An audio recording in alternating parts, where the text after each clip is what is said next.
we plunge into your sources, unearth the most compelling insights, and really try to transform information into understanding. Hello? Today, we're embarking on a truly unique journey, exploring the rich, sprawling narrative universe crafted by author Claudia Reid. Indeed. Our mission today is to navigate the interconnected worlds Reid has built.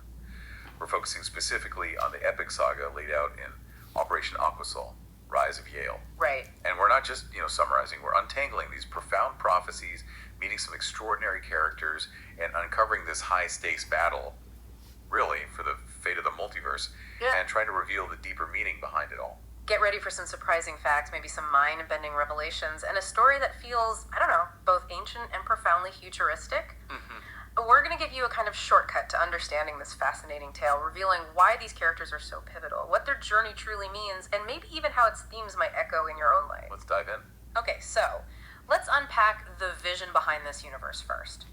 Claudia Reid. She's more than just an author, right? She's a world builder, creating this deeply connected multiverse. Exactly. We're focusing on Operation Aquasol, Rise of Yael, but it's part of something bigger, like Wasteland 2050, The House of Baron.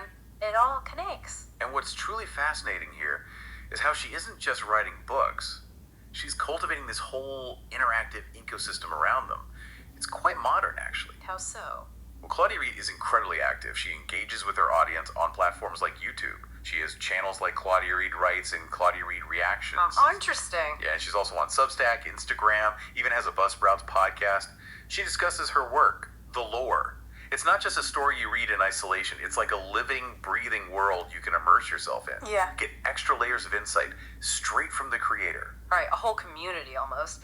So our deep dive into the actual story really kicks off with Operation Aquasol, Rise of Yael. And the prologue, it just throws you in. Hints of a murder trial, this guy Rexer, and a chilling scene in a frozen wine cellar. Yeah, it's not just an opening hook.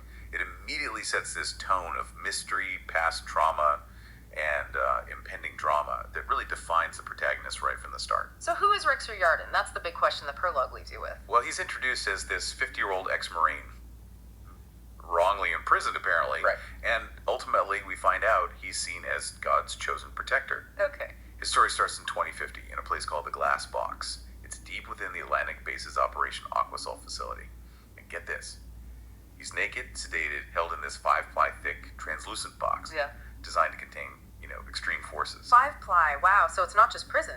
No, it feels like a profound metaphor, doesn't it? Yeah. For his trapped spirit. And here's where it gets really interesting, right? While Rexer is sedated and he's undergoing this forced dream coding, which sounds terrifying, like psychological torture. It is.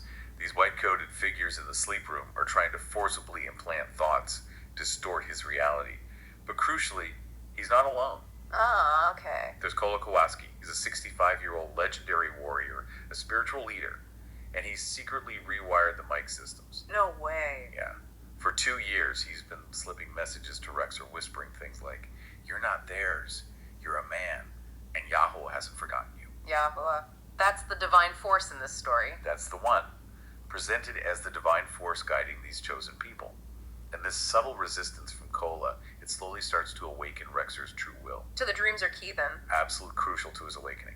Inside the glass chamber, you've got radioactive sharks circling outside. But the glass itself is described as holy. Strange contrast, right? Definitely. But in his dream, Rexer isn't even there. He's in this desert of stars, and he sees a woman. He instinctively knows she's real, and that he would die for her. Even though they haven't met. Exactly. It sets up this profound, destined connection. It's compelling. Yeah. The idea that even when you're being mentally manipulated, your true spirit can still connect to its destiny. And after 10 years of this, his eyes finally open. He's back. Wow. And there's a journal entry too, smuggled out. Yeah, in a Bible, it really lays bare his internal conflict. He writes, "They told me I killed a man. I didn't. Not with my hands anyway, but I wanted to." Oof. That's complex. It really is. He dreams of this woman who speaks without speaking and heals without touching. He feels he belongs to something old or something deeper. He says, "I belong to her." So it immediately sets him up as this complex, reluctant hero, wrestling with his past, his own darkness, but also this destiny he doesn't fully get yet. Right, and it poses that question, doesn't it? Can you really be chosen if you haven't faced your own inner demons first? So the woman he dreams of, that's Nano Kowalski. That's her. Also 50 years old. Mm-hmm. And she's not just anyone. She's the untouched daughter of Prophet Kola's daughter, actually. A healer with this unique prophetic womb. Prophetic womb. Okay, tell me more. Her journey starts in the Hidden Grove. She's already showing these immense healing powers. There's a scene where she closes a deer's wound with just soft amber light. It establishes her connection to life itself. And her father, Kola, he's guiding her. Constantly. Teaching her these profound spiritual truths, like life responds to surrender. You don't control it, you receive it. Interesting philosophy. And it's through that very receptivity that Nano starts having visions of Rexor.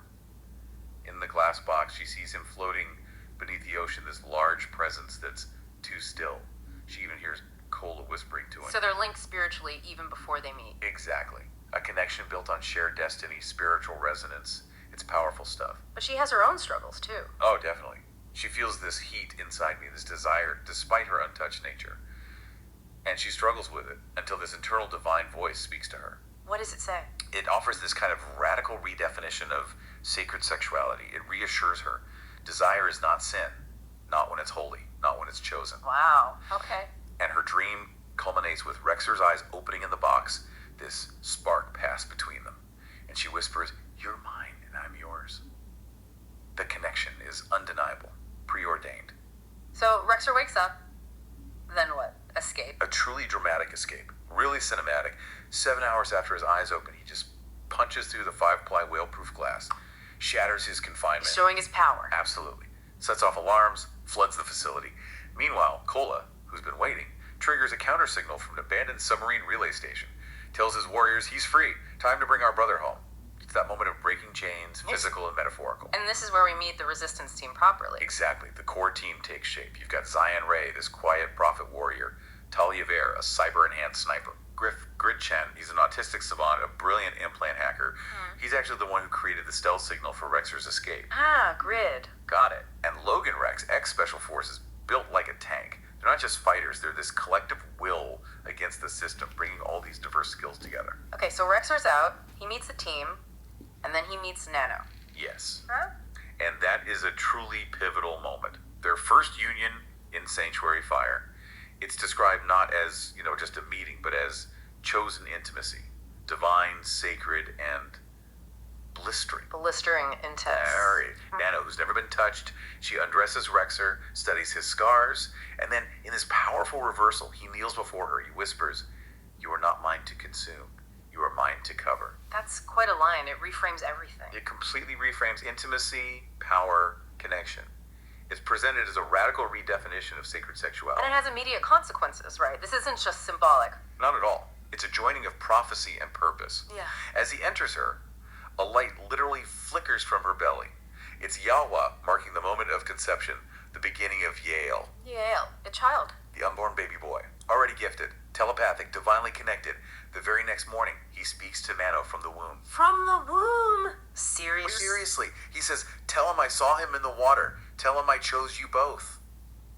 It's this miraculous conception, the immediate start of their shared destiny, a whole new take on creation. Wow. Okay, so the team grows from there. Yeah, the resistance quickly expands. After the union, they prepare for this solar raid on Solar Grid Hub 17. Why there? They need blueprints. Blueprints of the GP6663 score. That's the Nishai LLC's control chip.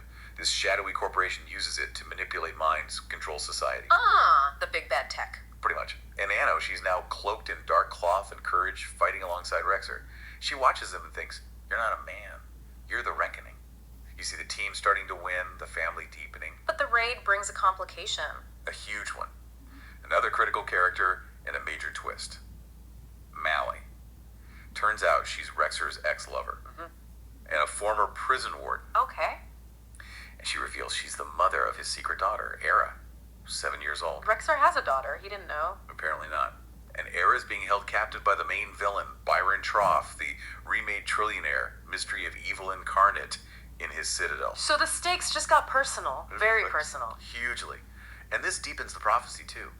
Yael stirs in Nano's womb, sensing a second flame entering the war. Era is unexpectedly crucial to this whole destiny. They have to rescue her. Absolutely. The rescue is incredibly touching, really pivotal, Rexer's reunion with Era is raw, emotional, and Nano, she just steps up immediately, embraces Era, tells her, if she's your child, she's ours now. That's powerful acceptance. Totally. And Era, this little girl, she tells Nano, you're the one he dreams about, and you're warm, like a mama, but different. It solidifies this new prophesied family unit. Yeah. And they're bound by destiny now. Okay, so they have Era, but Troff isn't just gonna let this go. Not a chance.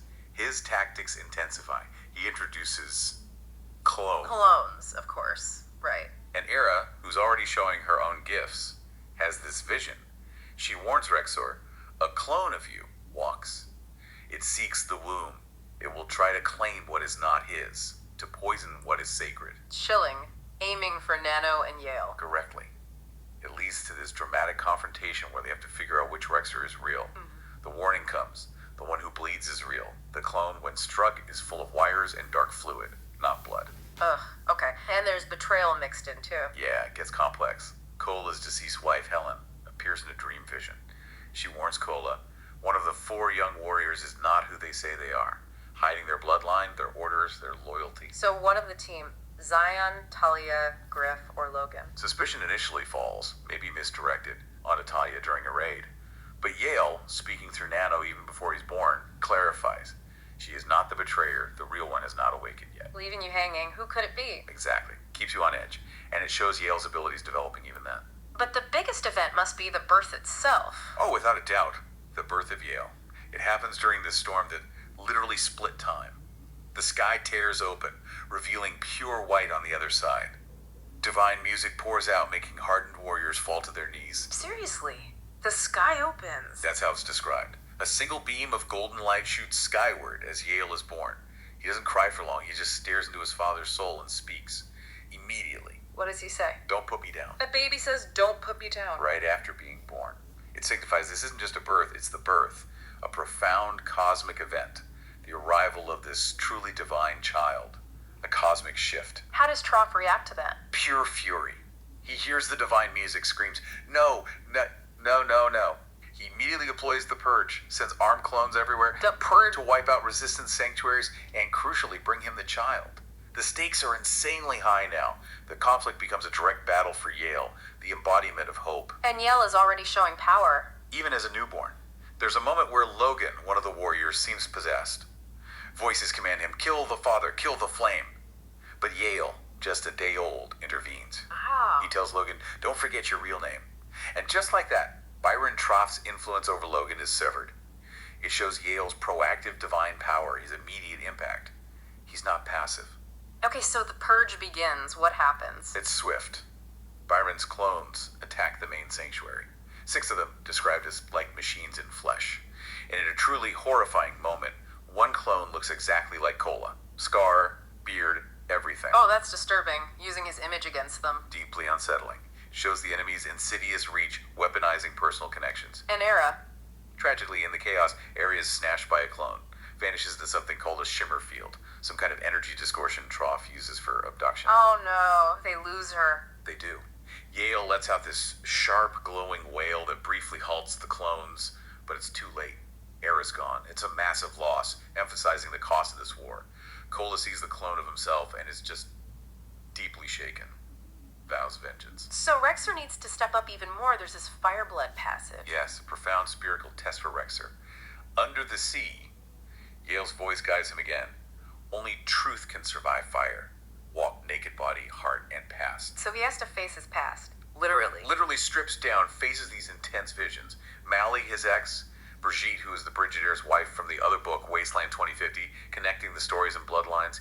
Even a vision of Nano and Yael urging him, stop running from who you are. And he comes out changed. Transformed, glowing, ready to face Byron, who's waiting on the other side. It's his crucible moment, forging him. And Nano's power is growing too. Absolutely, it's parallel growth, her own journey into divine agency.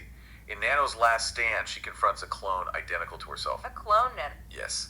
And the clone chillingly says she was perfected in hers, referring to Brigitte, the real mother of fire, implying a connection, maybe stolen power. Creepy.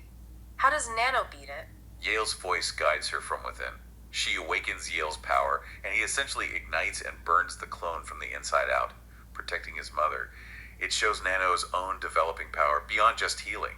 Yael's fierce protective instinct. Meanwhile, Era, she's in the Shy Tower. Yes, and she discovers something chilling. A long corridor of cells filled with children. Other captured children. Yes, but they eerily cheer Mama Era. They reveal they are your seeds and that she was the first vessel. What does that mean? It's terrifying. They hold out their hands, light emerges from their palms, and they say, "It's time to burn the world, Mother." It hints at this vast hidden network tied to Era's bloodline, a much larger, darker plan. The war is older, bigger than they knew. This is getting wild. And then Byron himself. The ultimate reveal. Byron's true form.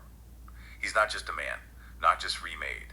His skin shimmers, peels away, reveals a mass of rioting cosmic tendrils and dark star matter. Whoa. He declares, "I am no man. I have the darkness between stars."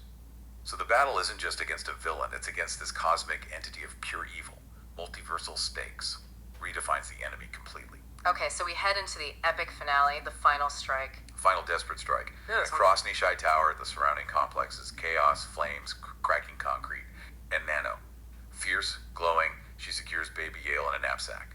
Becomes this true warrior mother running through the burning battlefield, every step a prayer. And Cola? Cola. Aged but unbroken.